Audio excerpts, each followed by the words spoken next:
Это речной вокзал.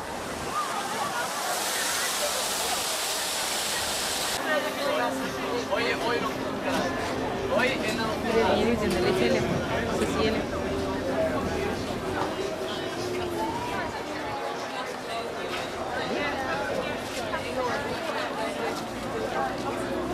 Welsh cheese.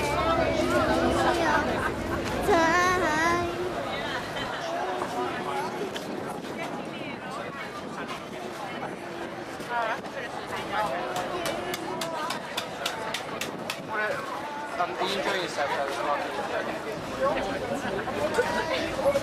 What store's taking you? Больше нельзя запах передавать, да? Хорошо. Нельзя, хорошо. Артишоки, это классно. Там принц Чарльз, да? Артишоки, хорошо. А? Артишок, да? Классно. Хлебушек. Лучок немножко, конечно, пойдем. Все равно явно, что вкусно.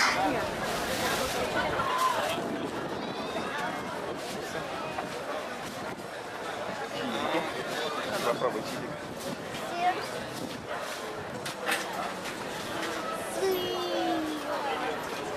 Это сыр опять.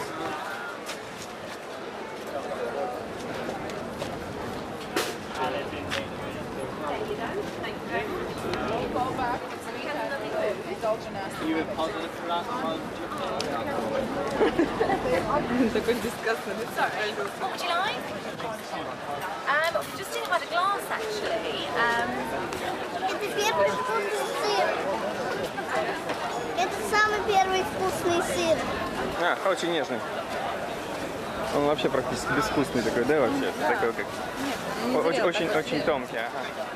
Конечно, не зрело. Вот эти, которые в России тоже дают. Там Мандела наверху.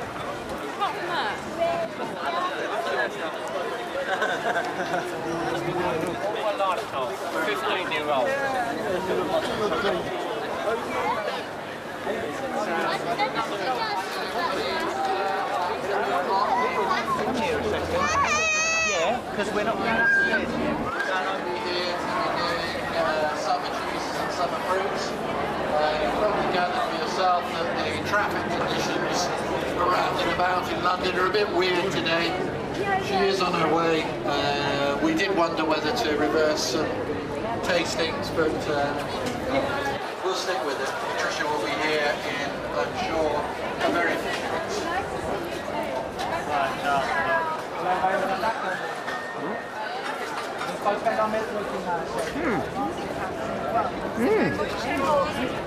Где пармезан такой. По-моему, ты можешь в Теске такой купить. Хороший сыр.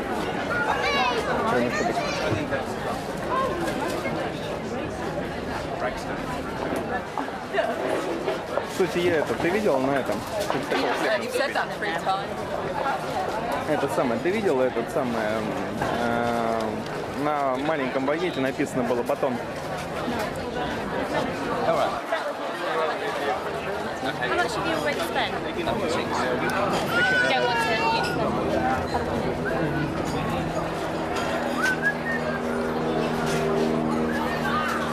Контине повезло тут.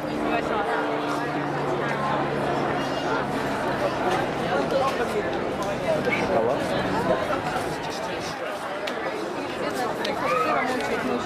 Доест. А ей уже пора еще что-нибудь купить.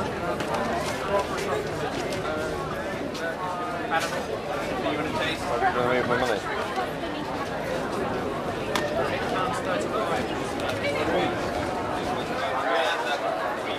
Что там эти морские штучки, видишь?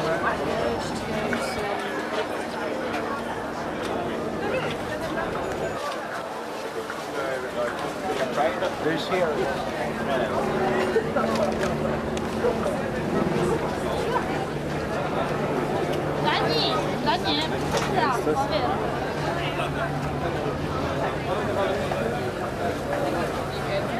Грибки. Юля, иди посмотри, как грибки растут у нас.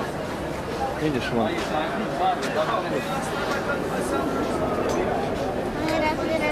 Да. А ты думал, что они делают? В магазине сами появляются.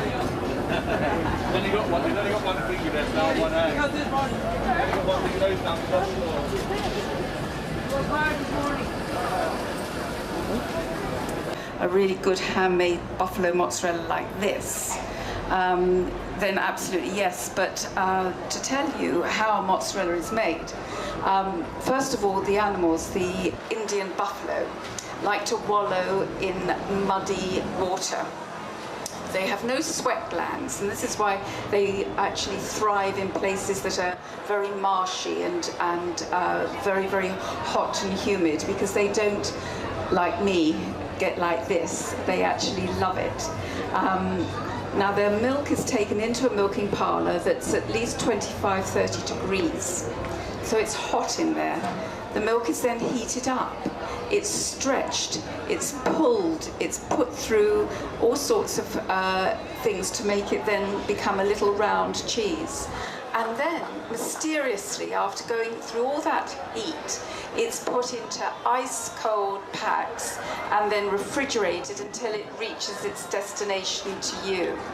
And that is why people think that mozzarella is a fragile cheese, when in fact it's not. It's a very robust cheese. And if you keep it a little bit longer, especially the real buffalo mozzarellas, if you keep them a little longer, more than you think that you need to keep them for. I mean, I've eaten one after 2 weeks and it's been delicious. Then you will get the true sense of the flavour of the milk. If you have it too cold and too fresh, it's quite tight. It hasn't had time to sort of relax and expand and get all those lovely little milky juices working their way through the layers of the curd.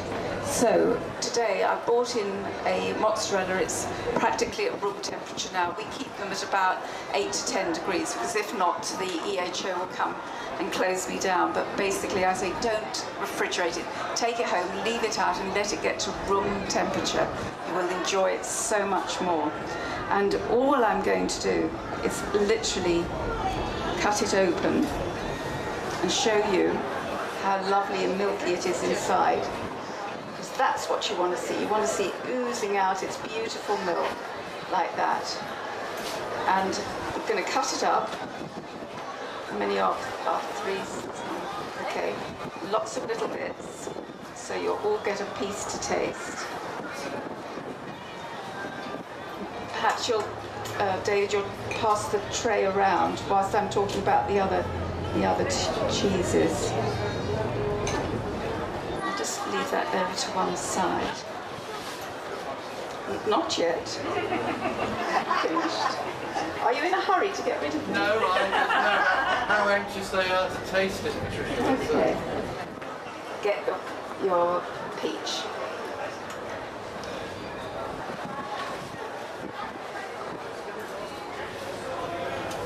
Take off the skin. Usually they come off much easier. But it's a beautiful white peach. Peaches do like to be with some savoury things like vinegar and herbs. They actually work very well together. And with the delicacy of the cheese working with the peach as well, it really is lovely. You often have mozzarella with figs as well, which is also very nice. Very, very sweet. You just cut it over. Have you got little forks or something? Yes. Oh, that's good. I didn't think to bring any of that. You have forks, just no plates. Okay, so you just literally slice. I mean, you can be much neater than me and go into all sorts of fancy things if you wish. But these peaches are so gorgeous and juicy. And if you have a surfeit of them, if you grow them, lucky enough to grow them, or if you can get from the supermarket some that, or from the farmers markets, some that are a little overripe, just slightly overripe, make a red currant and peach jam. It's just lovely. We're just starting to make them in the shop now, these jams. There we are. So that's, and just, hands are clean, promise you. They are clean. Just work it in, and then I'm going to make a little dressing. The one thing I love in summer is verjus. Have you heard of verjus? It's an Australian vinegar, and it's literally freshly pressed grapes, green grapes, before they go into winemaking. They're quite sour, but they're sweet and sour at the same time, so it's not as strong as a wine vinegar, and it's got this lovely lightness to it. So I've got a little bit of the verjus. You can get verjus in good shops. I think, I don't know if supermarkets are doing it yet, but good shops do it, and La Fromagerie does it, obviously. Some really good flavoured extra virgin olive oil. You use the best when you're using olive oil raw, in its raw state, not cooking with it, but using it as a dressing. Always use the best one that you can possibly afford or can get. And this one is from Tuscany. It's from actually from a vineyard. They have the most amazing wines, but they also have a very small production of their olive oil. So I'm just putting a little of the olive oil in, and I'm just going to chop up just a few fragrant herbs. It's very important that they're fragrant, and what I mean by that is things like chervil, with its light aniseed flavour, marjoram, and a little oregano, fresh oregano. It's just started to arrive in. You'll see it popping up in your garden as well. It's a very pretty herb, very, very pretty and delicate, and again, very fragrant. And the soft, fragrant leaves will also add to the flavour, to the delicacy, and it won't overpower all the taste of the cheese and of the peach. So I just chop up a little bit of that. Take out some of the stalks. There we go. And literally pop it over the top. You can add salt and pepper, but personally I just like the lightness of it, and not to have it too not overpowered, but masking. I don't want anything to mask the flavours. I just want to enjoy all of that light, summery taste going through. Just mix it all up and drizzle it over the top. There you go. And there you have a lovely little summer mozzarella salad. So do taste that whilst I talk about the cheeses that we've got to taste in the next bit. So, there you go. White peach and buffalo mozzarella salad. Thank you. And marjoram. Yes, they're all summer herbs, and they should be really going crazy in the garden at the moment. Right, so summer cheeses. I think at this time here we probably eat more cheese out in the garden after having a bit of a barbecue. It's so easy. It's the simplest food. A milk product such as this is simple, easy food. And to make it more interesting, you can serve with summer fruits. Not all fruits work with cheese. Things like strawberries, I don't think work at all. They're too acidic. Something like a cherry is absolutely lovely with a soft cheese, whether it's a goat's cheese, a creamy cheese, or even some of the harder cheeses. But these are wonderful Provençal cherries. But I wanted to bring some of them here for you to taste with the cheese. Also the apricots, always look for smaller. The smaller the apricot, the sweeter it is. And don't get the very pale ones. In the supermarkets they tend to have very, very pale fruits because they want them to last through the week. Maybe, I don't know, but always look for them that's got a lovely blush going on them. And even if you do get them a little bit yellow, pop them on the windowsill. Don't keep them in the fridge. Just pop them on the windowsill and let them get that colour, and then they'll be delicious. So the cheeses we have: Asiago from northern Italy. It's one of those mountain cheeses going up towards Alta Adige. Think of Alta Adige, you think of white wine, crisp white wines, and this is the sort of cheese that you would have with a white wine or a rosé wine. It's not too strong. None of these cheeses are too strong because we want to be able to taste the flavors of fruit and also of the cheese. But if you like cheeses like Emmental, you'll love this. The guy, when I was cutting it, the guys were saying, "Oh gosh, this is such a great cheese to have right now." It really is for hot weather because it's not too strong, but it's got a meaty enough flavour for it to be a really satisfying taste. So that's one of them. And then I'm just going to wipe. Nothing's white. Hang on. Put something out from wax with. Lovely. And then we go further across towards the west coast, the northwest of Italy, to Lombardy, to high up again into the mountains. I love mountain cheeses, and I think in the summer the mountain cheeses actually come into their own, especially the soft ones. And Skimudin is just above Lake Como. If you like hiking and walking, there's an amazing journey. You'll have to wait to read my book to know where to go.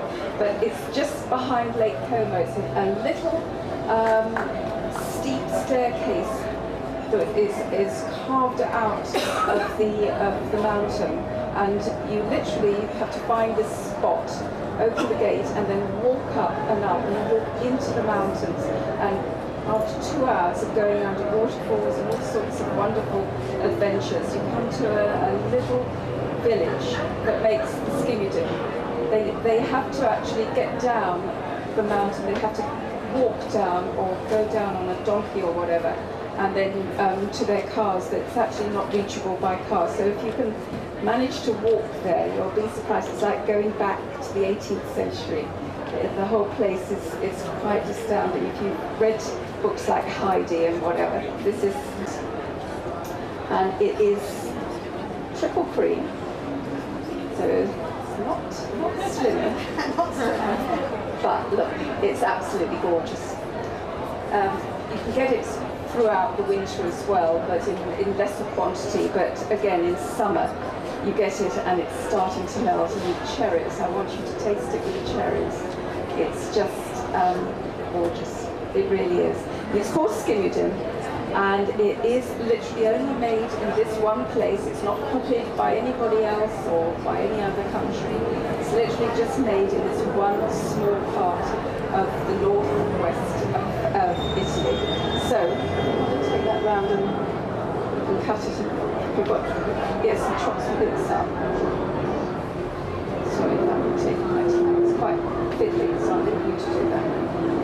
And I'll give you the other one as well. This one is much easier to cut up if you want to do it that way.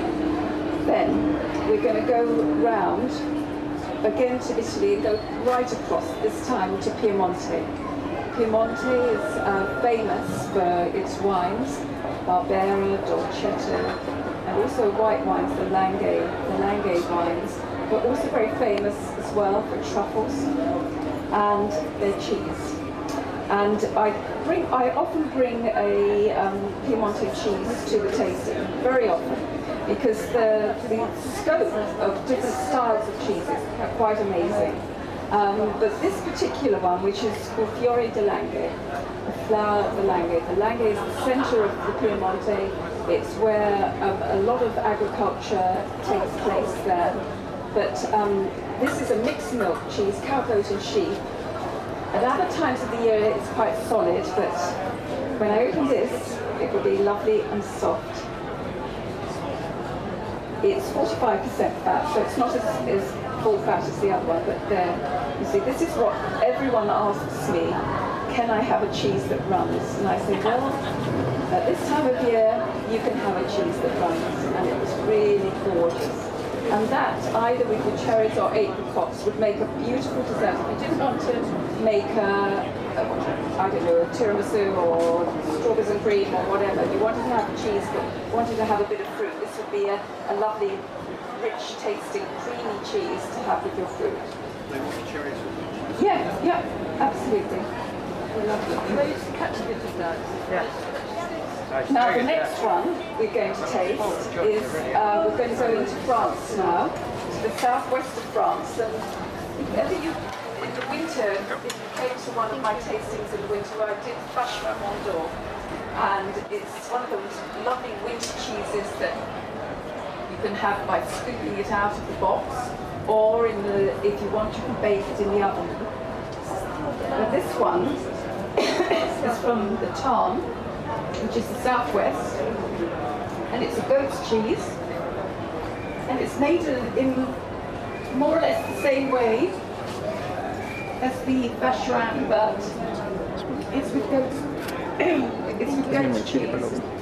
It has the wood surrounding it, which holds it together, but it's lovely and soft, and again, very, very, very seasonal. So you'll see it in spring, summer, and autumn, and then after that, the animals are almost put to bed. How was it? Yeah. God, I wasn't expecting that. The animals are put to bed, and also that they're kept indoors and they don't produce so much milk, and then they start kidding. The problem with a lot of goat's cheese is that a lot of cheesemakers will make the animals have babies far too often. And the whole idea is not to make them have too many babies, because then they don't produce good milk. And they just want to increase the herd. I go for cheesemakers who have a true respect for their animals, and maybe wait 18 months before they start allowing them to have babies, and let them only have 2 or 3 kiddings, and not overstimulate all of that part of the dairy. This way you'll get a cheese that is so sweet and nutty that will be absolutely delicious. So start cutting. So taste these two. It'll be quite interesting how you can see a mixed milk cheese, cow, goat and sheep, one that is pure. Yes, I got one that is just pure goat cheese, and I'll give you some apricots with that. You want to try with some apricots? Now, we go on to the Ile-de-France. It's getting towards Bastille Day, so I thought I would bring a cheese from near Paris, and that is not quite a brie. It's nearly a brie, but not quite. It's called Fougère. Fougère means the little leaf that is on top. In the old days, they used to cover the whole cheese with the leaf as a way of wrapping before they thought about, wax paper and refrigeration. They would wrap the whole cheese in leaves and then either bury it somewhere that was cool under a tree until they were ready to eat it, or they would keep it in a wooden shed or something like that. So this is just a little sort of reminder of what the cheese was used for in the old times. They would that would be a perfect size for a couple of farmers to have with their lunch, and they would probably keep it in their rucksack or wherever and have a hunk of bread, and that would be lunch. So it's a slightly thicker than a normal brie. But once you open it up, which is rather lovely, yes, it's nice and soft, but the centre is just about holding together, and in my view, a brie that is running away, you're actually losing some of the quality of the cheese. So if you can bear it, just let the cheese just adhere to the centre, just so that it's slightly crumbly. That way you will get a true taste and flavour of the cheese. It's got a white bloomy rind, rather like several of the other cheeses. And another pointer to look for is that there's no horrible sticky brown bits that have slightly sweated or bad wrapping. Somebody wrapped the cheese in plastic and then unwrapped it and then wanted to sell it to you, and it had a lot of little brown bits on it. You'll know that that rind will be bitter. It won't be as tasty as it is now. You'd have to cut it off. A lot of people don't like to have rinds anyway. They just don't like the idea of the candida, to have that as part of the taste. But in fact, that actually holds a lot of flavour. Cheese ripens from the outside in, not from the centre outwards. So your flavours are at the edges, all those flavours at the edges. So there's your thicker version. It's got a little bit more going for it. It's got some air bubbles going for it, which are different to brie, but it has a similar taste to brie. Now, your final flavour is a blue, but I decided we wouldn't go for what I would normally say have a Roquefort and cherries would be lovely, but we thought we'd go for a Bavarian blue. I'm absolutely loving German cheeses at the moment. They are truly fantastic, but the only reason why is because I'm getting such amazing cheeses coming in from the high mountain areas of Austria and Germany. Never seen them before. It's been quite incredible. And a lot of you know about German blue cheeses. What is it called? It's called, there's a Cambozola. Cambozola is horrible. Don't even go there. But this is what Cambozola would love to be like. It would love to be like my Bavarian blue cheese. It's buttery, it's rich, it's velvety, it's not too strong. The blue is nutty, it's not going to overpower you. But either with apricots or cherries, it's like having cheesecake, but having a bit of cheese instead of having cake. And that is my little sort of kind of flourish, if you like, of what I think is a beautiful summer dish of cheese, summer plate. I hope you enjoyed it, and at the next market, I don't know what I'll be talking about, it depends on the weather, but it'll be something exciting, I assure you. Thanks very much indeed. Thank you. I'll just give you a few slices.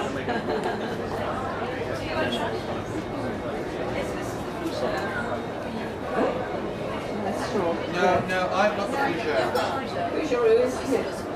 That looks like the... That's the little... This one? No, it's the other one. That one? The runny one. The Fiore di Lango. Yeah. 3 mils, yeah.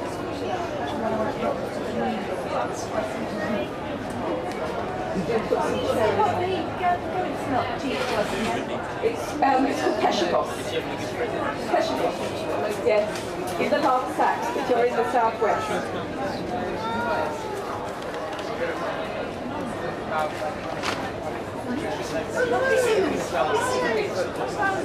Oh, there's lots of peladons. In the fridge, no. Well, we didn't want them under the light. Oh, I see. Okay. Did you do your peladons? Yes, in here. I bought it from the Lange. My favourite cheese in the world, the Lange. Right, I have the fougere as well. I shouldn't say that really. Fougere. Means me not. Bye.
can stand around singing all day, and with choirs, it's fantastic.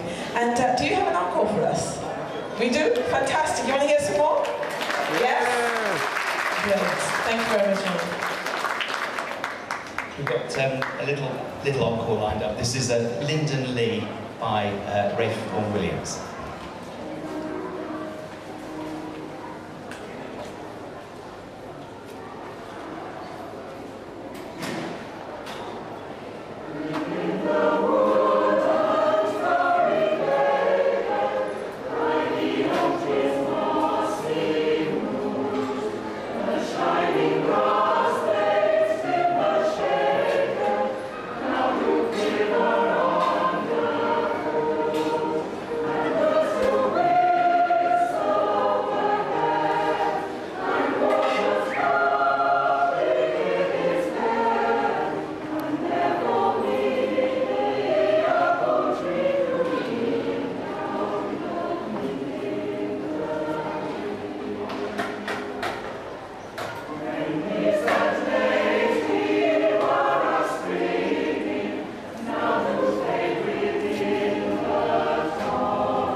Forgetting I have to, you know, we get spoiled here, we normally have an engineer.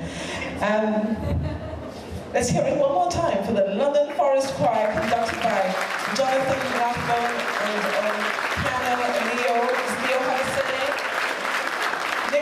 Leo Nicholson. A fine bunch from a beautiful borough of Waltham Forest. You're welcome. Thank you very much. Now, next Sunday, we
Это какие-то жительницы Лондона. Не знаю, кто это. А.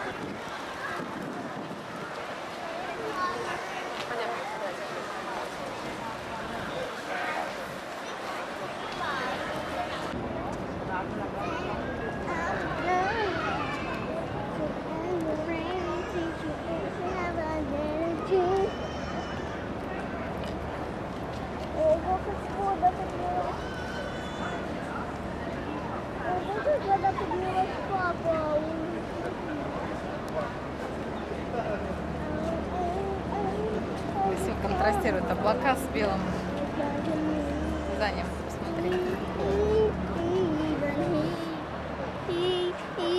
Юж.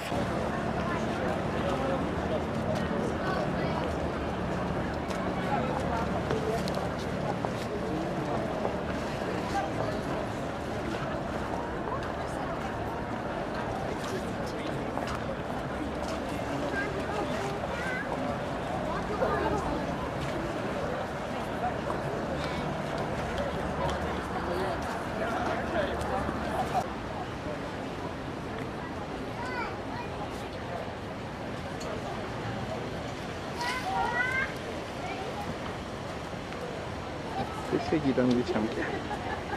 Подозрительно знакомые.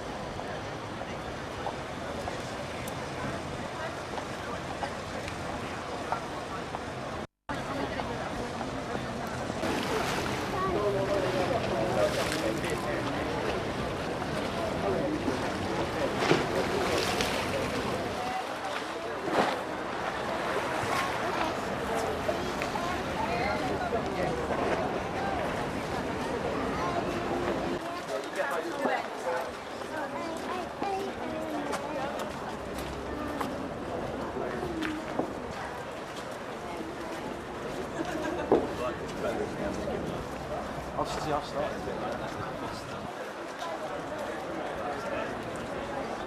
Nou, wij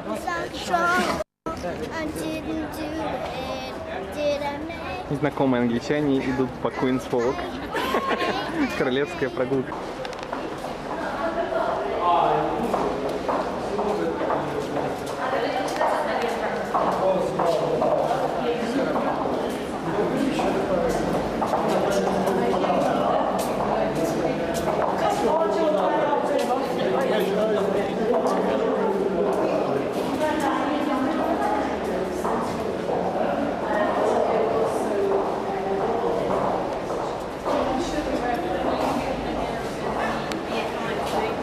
Yeah, that's basically what I have to do.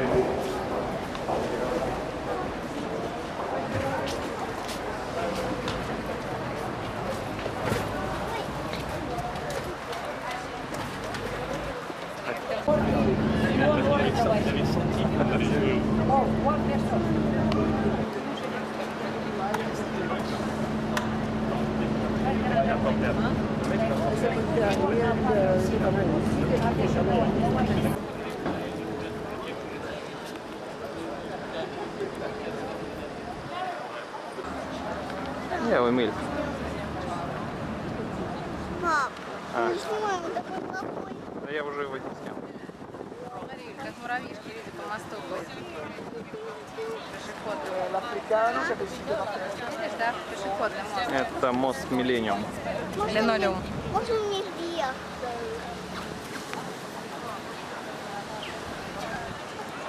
Юля, перестань меня дергать, пожалуйста. Я очень прошу.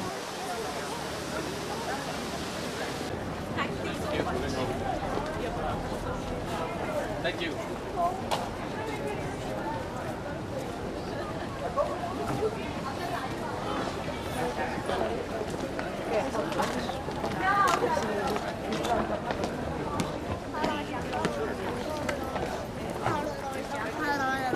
На, сядь.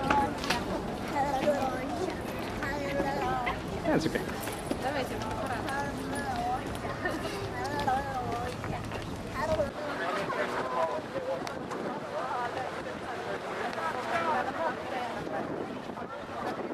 видишь бабочку? А, Видите бабушку? Смотрите, очень-очень сильно близко. это ты хочешь сказать, дедушка, бабушка, посмотрите, вон бабушка. Нет, бабушка. А, бабочка, я думал, бабушка там сидит. Небо слева.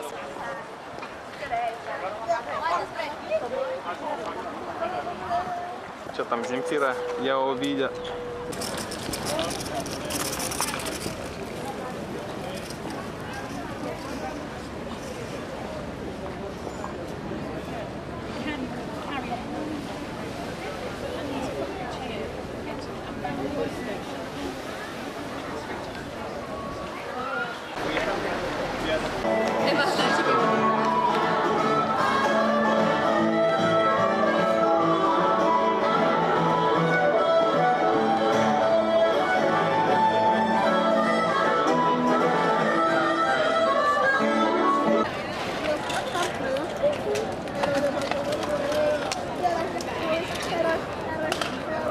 Очень красивое такое местечко.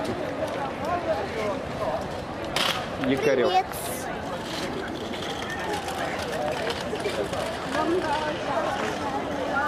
Привет.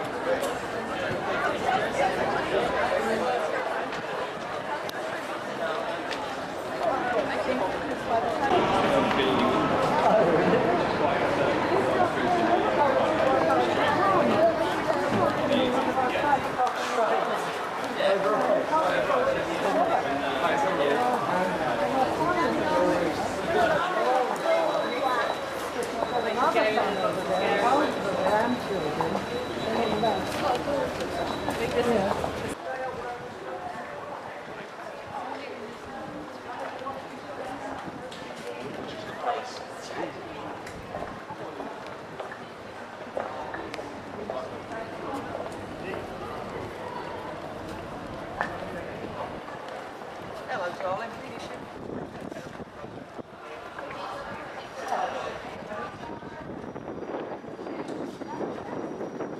Chief, gives a light.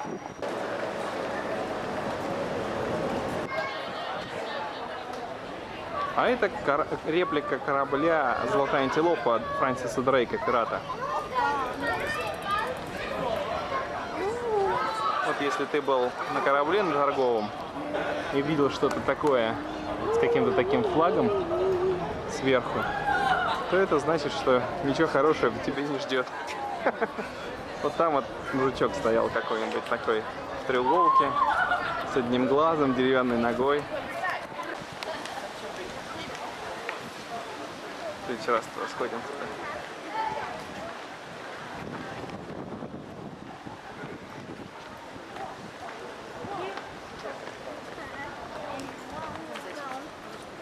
Это Саза Кафедрал, да? Да.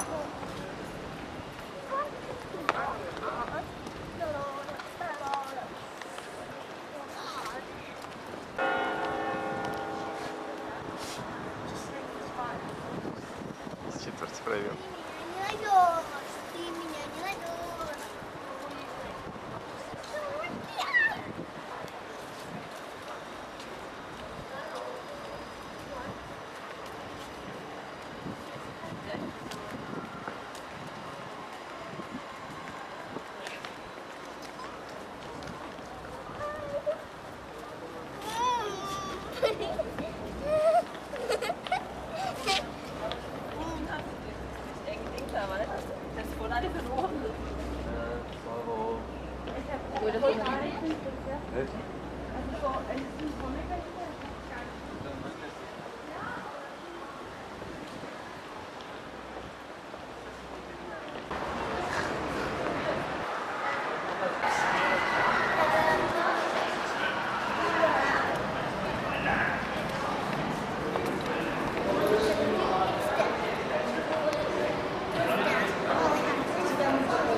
да? Ага.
Ого. Юль, возьми салфеточку. Юль, не надо ручки облизать. Она грязная. Нормально. С другой стороны нормально.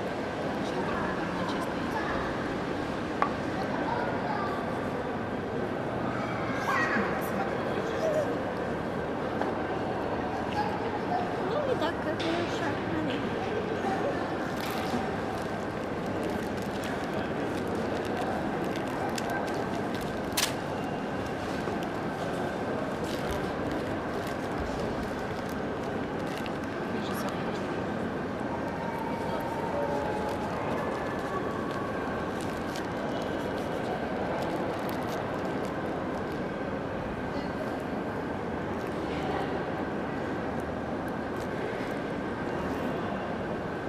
Будет сок добавить. Нет. Будешь добавить?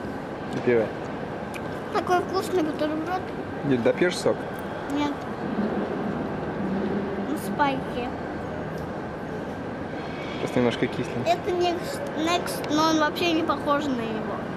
Смотрите. Это неправильно. Да. Смотрите вверх. И посмотрите вот туда. Ужас. Да. Кто-то когда-то увидел паука в апрельницах.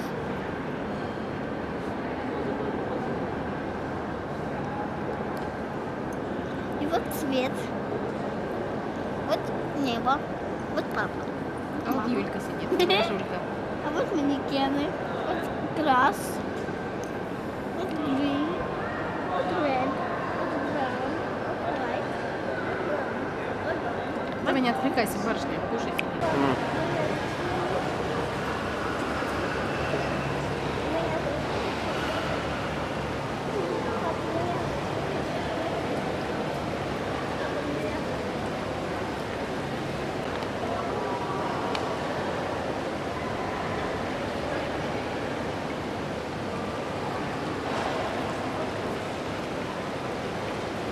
А, там видишь, что там?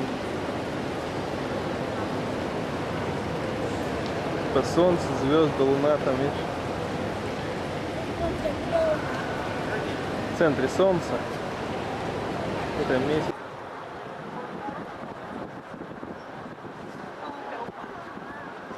Это Тауэр. Это был Белфаст, он участвовал в конвоях. А меня? Это сзади есть. А меня? Геркен. Огурец. Тауэр, поближе, Тауэр, поближе, поближе, поближе. Так, вот это iconic symbol of Tower Bridge. Tower Bridge. Такой красивый Tower Bridge. Все его путают с Лондон Бридж. Лондон Бридж там с другой стороны. Это мэрия Лондона. Где игрушка Канари Вов? Вот там, да? Она такая прикольная, она похожа Вот там на вот. Небоскребы. pumpkin. Вот мой банк. Вау. Вау, вау, вау. А вот там City Group. большое черное яйцо. Я не знаю, что. Вот там большое черное яйцо на дяде. Вот. Большое. Я от тебя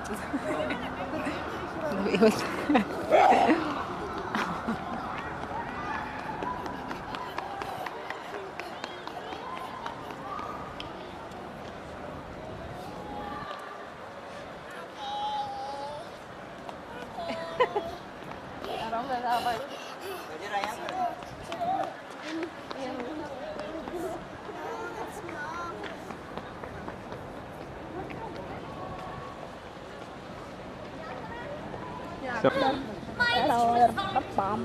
but the base.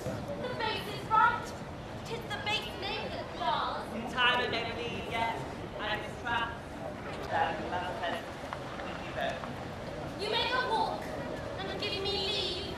My lessons make no music in 3 parts.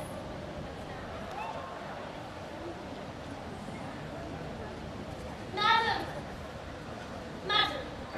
Before you touch me, to learn the order of my fingering, I must begin with rudiments of art, more pleasant, pithy, and effectual than have been taught by any of my trade.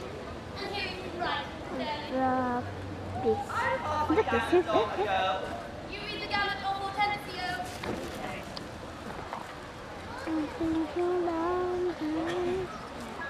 The Catholic.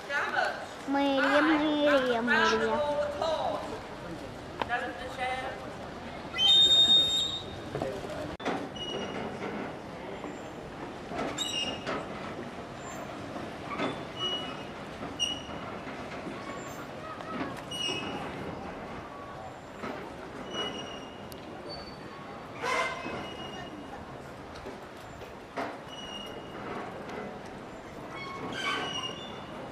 Юль?